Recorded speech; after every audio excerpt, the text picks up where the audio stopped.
kana tatizvo shutdown garai kumba mese, because munhu wamuri kuteerera iyeye ndiye munhu atiri kuda kuti aende. Kana aenda munhu magariro enyu achaimprova, masalaries enyu achaimprova. Saka toda kuti uyu munhu aende. Kuna avo vemashops musabvuma kutyidzirwa.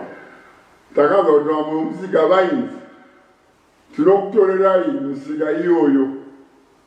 Hakuna munhu anokutorerai misika iyi, hakuna munhu ane musika. Musika ndeyeZimbabwe, saka hamutorwi misika yenyu, ndeyenyu misika iyoyo. Saka garai kumba. Chandinokupirisa kuti mugare kumba ndechekuti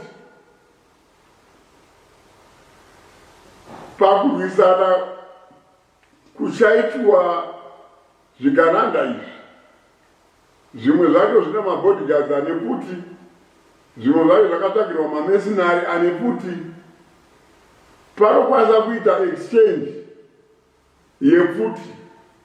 Saka munobatwa inonzi crossfire. Saka iti garai kumba mese, tinoda kuchengetedza upenyu hwenyu.